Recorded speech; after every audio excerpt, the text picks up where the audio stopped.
Hello, everyone, and welcome to the UX Lounge, brought to you by students from the University of Toronto's Faculty of Information. Today, we have myself, Roshni, Thawani, and Joyce Fung as hosts at the lounge. Here at the UX Lounge, we connect with industry professionals to learn about their day-to-day roles, as well as life reflections that may help our student community achieve their UX career goals. We thank our guests for generously volunteering their time. Here at the UX Lounge, we look to learn about our guests' journey through UX and their experiences in the industry. Let's welcome Apurva Dabhade, design researcher at Microsoft. While Apurva's journey to Microsoft is noteworthy in itself, her background and ongoing experiences make it even more impressive. Previously, she worked at IBM, Future of Design Education, and Trident Labs as well. She's a design thinker focused on UX research and insights and loves connecting dots and representing users' needs in the product roadmap. As an advocate for cultural equity in design and research, she brings her lens of equity and inclusion in any project that she takes. Apurva enjoys leading design communities and mentoring and coaching people as well. Our team is super excited to learn from Apurva's journey in design research, and we're looking forward to getting started in the lounge today. So without further ado, welcome Apurva. Hey, thank you so much for having me. This is so exciting, and I'm really looking forward to have a great conversation with y'all. Yeah, thank you again for taking time to chat with us. So just to start off, we're going to start with a super easy question just to ease into the conversation. So tell us a little bit more about yourself and also your current role at Microsoft. So like they said, I'm Apurva and I work at Microsoft as a design researcher. I've been with IBM before and I've done a little bit of content designing, project management, research as well. So really have been exploring the design and research world after I graduated from college. The funny story is I graduated as a computer science engineer. So it's been quite a big difference, in the education that I received versus the industry that I am in. But it's been so fulfilling, and I've been just so happy with the decisions and the opportunities that I've been getting. So very grateful for that. But currently, I am working in Microsoft, and the organization that I work in is called Enterprise Commerce, which means we really help Microsoft sellers and partners sell better and get more money and really research their work, their challenges, and try to solve them one by one. I love how you are focusing on the user and the inside and like looking more about the challenges and speaking even more to that UX terminology right there. And IBM really loved having you there too. What inspired you to work as a design researcher? How did you end up in this field? I know you said you started from that engineering background, but what made you make that transition into the design world? Great question. And I feel like I've talked to different people about this in such bits and pieces, but I've never had a chance to really talk with a friend about it for a long time. So I really love this question. But yeah, so in about the final year of my college, I started realizing that well, I'm not that interested in coding, but there was this one project we had in one class we had for HCI. We were asked to go and study people who were going to use the website that we were creating. And it was just such a small project, but it really had very less credits, but I enjoyed doing it so much. I realized I was spending a lot of time on that project, which had a very less ROI. But just the thought of getting to actually see people who would use the website and also kind of understand what they were looking to get out of it really sort of started that, like a small fire kind of a thing. And after that, I was lucky to have IBM hire me as a designer. So it just felt right to be in a place where I wasn't coding, but I was actually thinking about people who use it. I kept thinking that I probably wanted to be a manager just because, it was about people. But then in engineering, they didn't teach us what design was, what research was. So like the only connection I knew to a people-centric job was being a manager, like a people manager. But then over time, I realized, well, probably not. I think I'm really interested in helping people use the technology, in a way that makes sense to them, try to solve the problems that they care about. So yeah, I guess that's how it started. And even when I was in IBM as a designer, I remember having this conversation with my manager, and I was asking her, but who's going to read all of this content I write? Like I'm writing so much, I'm creating videos. There's a lot of content that we're making, but who is the consumer? Like, what difference does it make? And she said, well, these are people who are from another enterprise who are using our products, and these big enterprises. So then my natural next question was, well, if they are employees of another enterprise, I wonder if they have time to read the documentation that I write. And that was really bulky documentation. Okay, we are talking about hundreds and hundreds of pages of documentation, and we're talking about 3 to 4 minute long videos.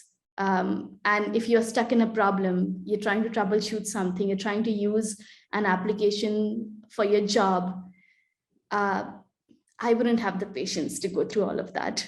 So the questions were, coming from a place of empathy, of whether I would do it or not. And the answer to it that my manager gave me was, why don't you go and study, a little bit more about who the users are, ask these questions to more people, try and find out what they are saying. And if you get access to some information that users are sharing with us already. And that's how it started. So yeah, I guess it was a very long answer, but No, it's super helpful. And all I'm thinking about is like how you have that proactivity working in the design space to be like, I want to understand who's actually going to be using what I'm designing out right now. And like, I think it just goes to show the initiative of going out there and finding out who your user is, even if you're like in the back, maybe have a task or something to complete. It's like, well, wait, who is this person who's going to use it? How can it help them? And yeah. you're in the right field, and the field is so lucky to have you. Yeah, thank you. Yeah, thank you for sharing. And I'd love to know a bit more, as you shared with us that you've assumed roles as like a design researcher and also like as a product designer itself at various companies. How has your overall experience been working in tech? Another great question. I kept thinking that I may not like tech as much because, when I started out, it felt like I don't want to use that phrase, but it still felt like a man's world.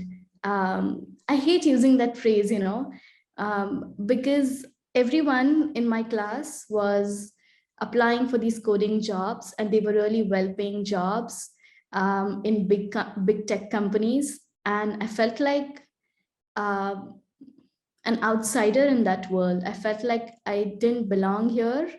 I didn't like those subjects, and I just didn't know if I was doing a wrong thing, and I didn't have enough evidence of people having taken this path because it's a very rare field.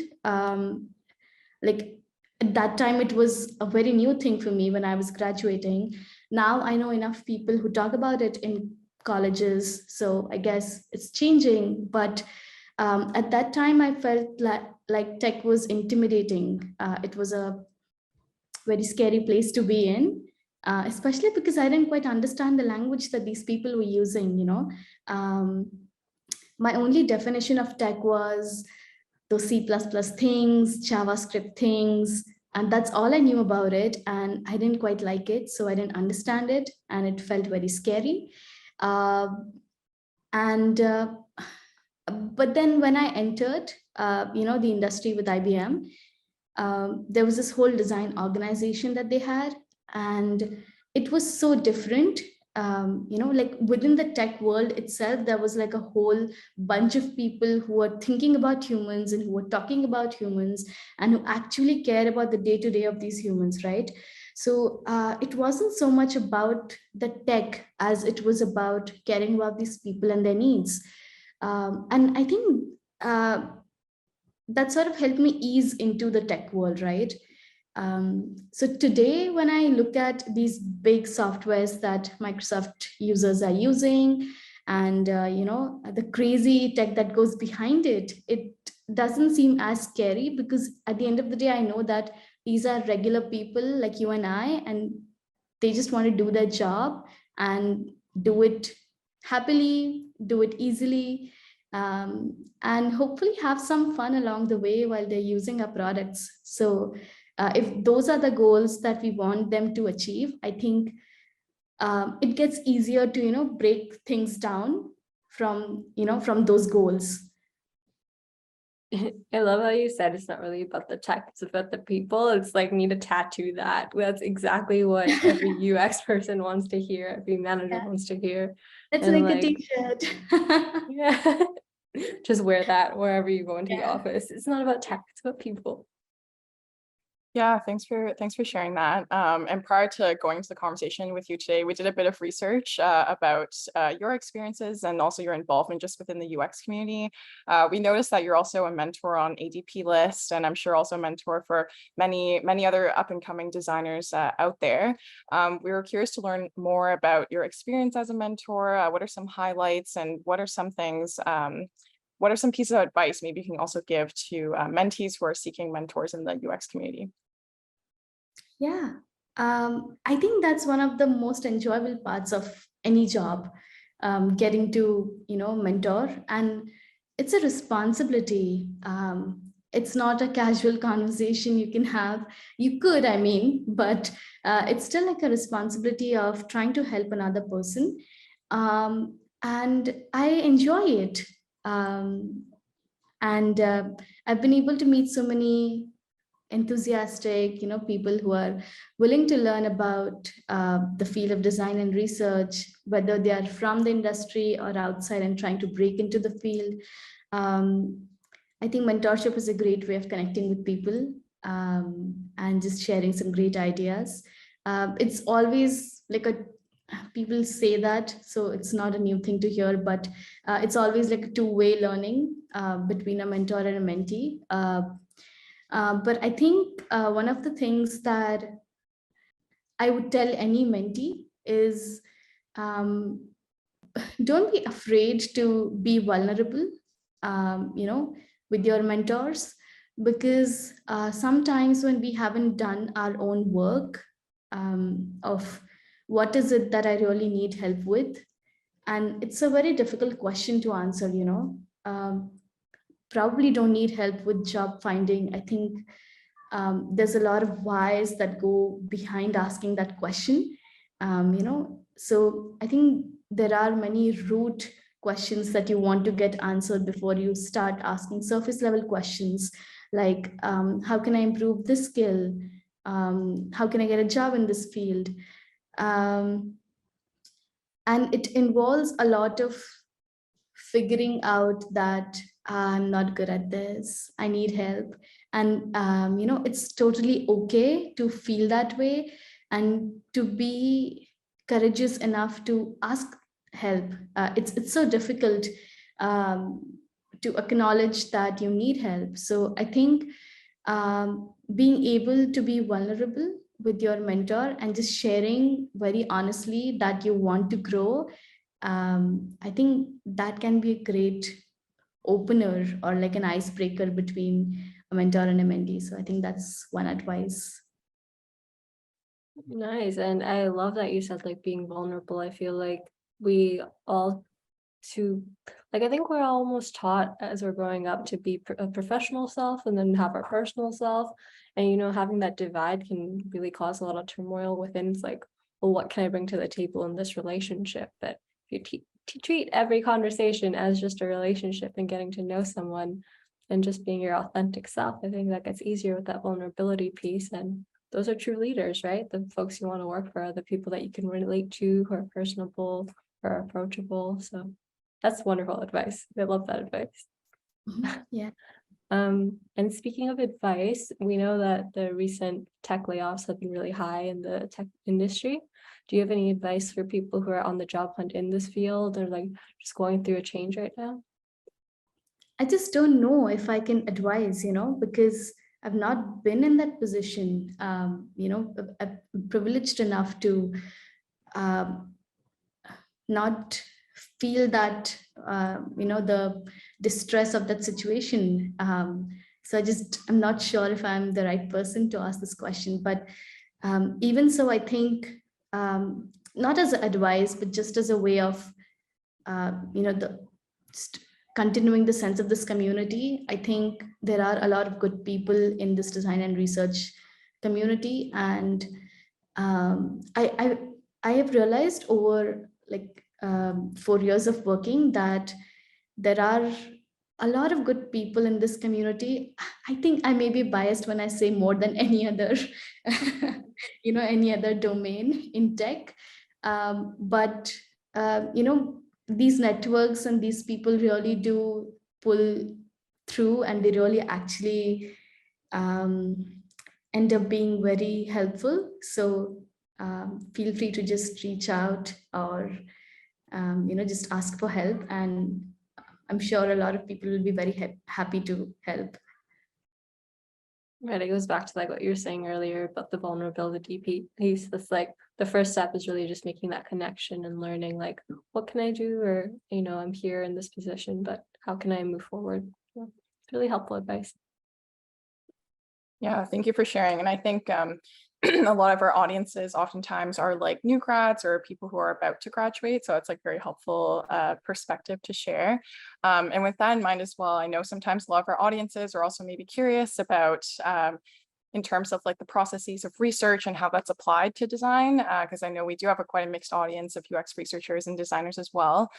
So I'd love to learn a bit more. How do you generally use research findings to inform design decisions? This process is usually like the synthesis and, just making sense of a lot of things that we've understood. I think one of the best things that my current manager said to me was, you have the research done, right? Like you have the data points, right?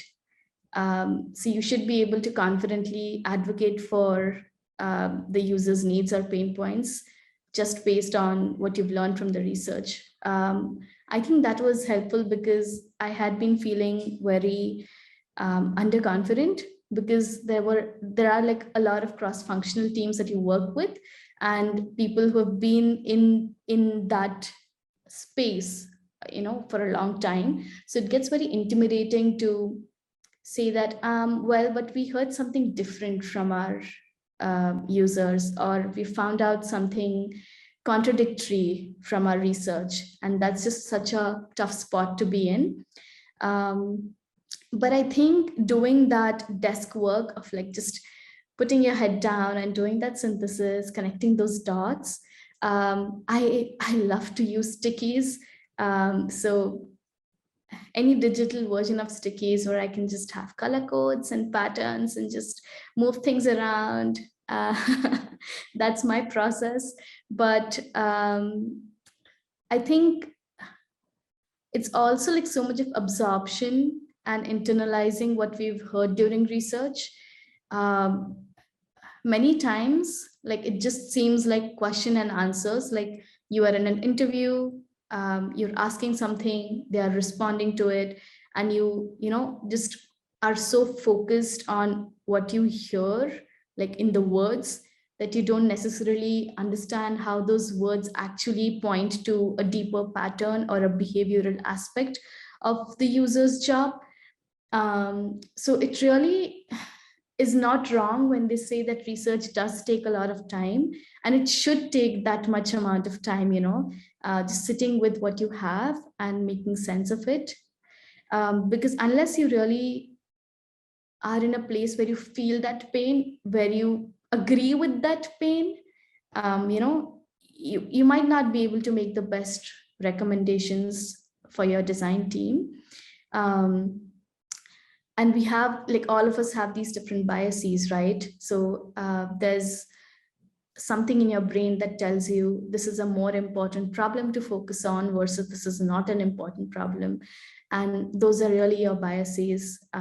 So typically as a researcher, it's very easy to just confirm your own theories, your own hypothesis, and just go ahead with the recommendations or just those insights which align with your thought process. But challenging that and being okay with saying that, well, this hypothesis was wrong. We've gone back to square one, I guess. It's okay. And another thing that my manager really said to me that made me very comfortable with, doing this kind of research is, she said, research is not about finding new things. You are not expected to go and, discover something that no one ever knew.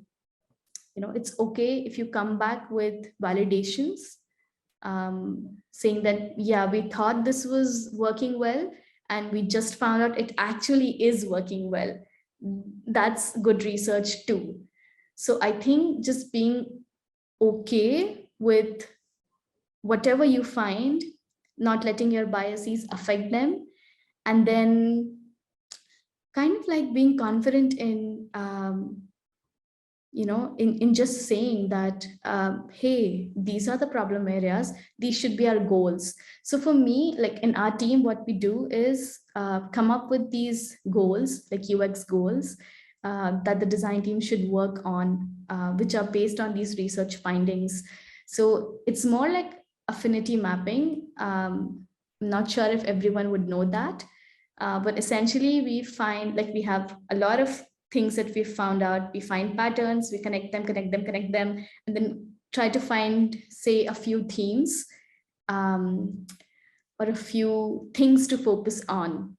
It's like that, and those essentially convert into some variation of, like a UX goal that the design team can work on. So that's the way I work with them on this whole process. Gotcha. Wow, that is some like really wonderful tidbits of advice, from affinity mapping to using like the physical stickies to like just getting really knee deep into the research and understanding your biases. Like, I feel like you just hit on all the gems that's required when it comes to the UX research space. And in kind of like going through this process and just like learning as you have throughout the years, what has been some of your biggest lessons that you've learned throughout your career, like through your successes or your failures that have led you to who you are today? Yeah, I think failure teaches more. So I think one of the things is also looking at, like, the one thing that has helped me very recently has been looking at every research project as an opportunity to improve my craft. I am not perfect at it, and I don't think I am getting there anytime soon, like in a week or in a month. It's going to take a lot of practice, as it should. So I think every project that comes, looking at it as a new opportunity to learn and improve and just find something new, to continue growing. I think that's just enough. Like, I don't need to sort of have like a like a master class of, say, 10 lectures on UX research, and I don't essentially need to go into that full education mode. That is great, it is helpful too, but because I don't have the liberty to spend that much of time on those kinds of learning, I think it's okay to take it one project at a time, and like 1 month at a time, I guess. And just being able to move really quickly from your mistakes as well, because I recently realized I dwell upon that. I have this thing about trying to be perfect, and trying to make it right, and all the time just like being correct, being perfect in whatever I'm doing. And it's just so strenuous, and it's a huge burden, it's a trap. uh, so just even realizing over the years of working that it's okay. I mean, no one actually is perfect, no one ever can be. And um, as long as you know what you want to learn and which direction you want to head in, I think it's okay. Yeah, for sure. Like, I love how you kind of touched upon those mistakes and the perfectionist when it comes to this realm, because I think it's like you're working on something so impactful and you want to really understand your user and you want to like do it as perfectly as you can because you're that voice at the table, right? But like giving yourself grace and compassion in the process and understanding it's okay to make mistakes. That's like just like you said, it's how you learn. And through Yeah. more practice, you actually end up representing more of your users and what they need. And you remember you're only human, you have stories to share at the end of the day. So Yeah. totally And agree. another important thing I just realized when you were speaking was giving yourself and your mind the break, because I think with research, when you ask people questions, when you try to empathize with them and understand their experiences, it can become very heavy, because it's a lot of information that you are consuming.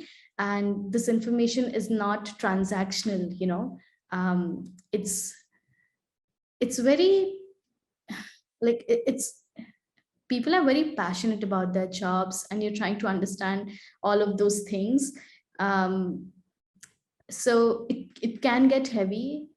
It can feel like, oh my god, there are so many problems, with this whole system, with this whole product, and there's so much to solve for. I don't know if I'm ever going to be able to do that. I think that kind of the feeling of being overwhelmed can sort of destroy your productivity. At least it did for me. It feels like a vicious cycle. You want to go and solve more problems, so you speak with more people, but then there's this research paralysis kind of a thing where you just keep constantly doing research, and there's no actionable output for the design teams or for anyone else to work on. So I think just being able to know when to stop, like when to take a break for yourself, also when to stop the research for a bit or even pause it, I think that's a great skill too. Yeah, thank you for sharing. I think like definitely the buzzword of self-compassion and just like giving yourself like slack and self-care is so important. I think especially with just like it's now the new year. That's definitely something that at least I have as like a goal just for personal sphere kind of things in that area, but definitely I think also in the workspace as well. So thank you for sharing that. So this conversation has been awesome, and we want to thank you again for your time. Just to wrap up, we do have something called a rapid fire round, where we will ask you a question just to kind of put you in the hot seat, and then hopefully you'll be able to kind of share your words of wisdom with us within like a minute or so in terms of the various questions that we've come up with. Are you ready? Yeah. Okay. To get started, name one piece of advice that changed your perspective on life and why. On life, oh my god, that's not rapid fire. Okay. As a tidbit, these are supposed to be one word or one sentence answers. Yes. Oh. Oh my god. We really put you on the hot seat. Yeah. Okay. I'm gonna wait just 1 second. Yeah, no Oh, worries. okay. Yeah.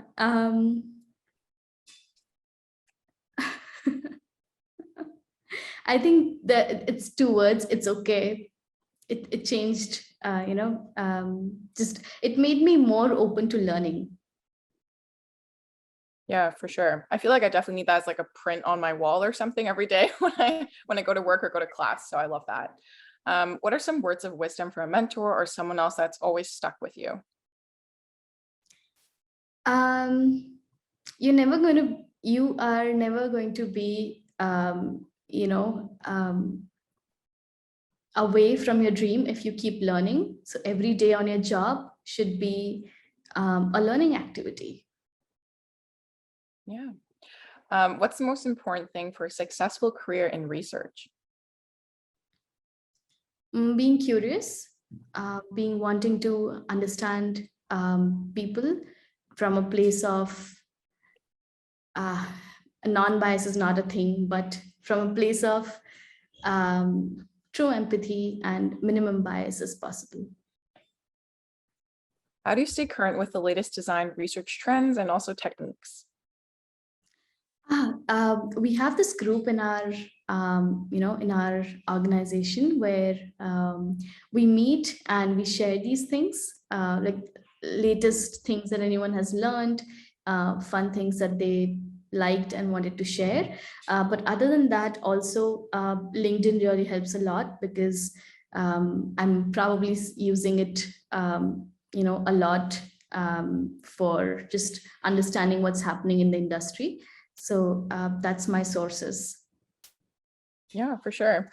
And last question, what's next for you? Are there any upcoming projects or also just exciting endeavors that you're going to be embarking on this year? Yeah. So last year was all about transitioning and just getting comfortable with this new job, new role, everything. I think this year is going to be more, guns blazing. But no, it's I really want to. There's so much great work that my org does in DNI, and there's so much opportunity for us to be more accessible and more be more inclusive in our research practices as well. So I think this year is going to be implementing a lot of those ideas and taking a lot of those opportunities. Gotcha. I love how you said guns blazing, like guns blazing with accessibility research. Let's go. I love that. Yeah, it's been a long time. Like I've been here. I've enough of being comfortable. I love that. Like, even talking about comfort and discomfort, like getting yourself out of your shell and making sure you're having impact and, really propelling yourself forward. So it's been awesome talking to you today, Apurva. Thank you so much. The UX Lounge is so grateful for your time and we wish you a wonderful rest of your day. Happy Sunday, because you are, for those of you who don't know, it's Sunday night for Apurva before her Monday morning at work. And we're really, really grateful that you could take this time to just share it with our community. We hope you have a good rest of your weekend. I loved being here. Thank you so much for having me and such a great initiative. And this is what makes our community so great. Like I said before, I think there are a lot of people who are trying to help each other. And even just doing this small part of, having people over, share their experiences and just sharing it with the world, with no other intention as such, but just to further this knowledge or just help anyone who wants to break into this industry. I think that's great. So great job. Yeah, thank you again. And that brings us to the end of today's episode at the UX Lounge. If you're looking to learn more, follow us on our social media handles, LinkedIn and Instagram. And until next time, from your favorite UX Lounge team, Roshni and Joyce. Thanks so much. Bye.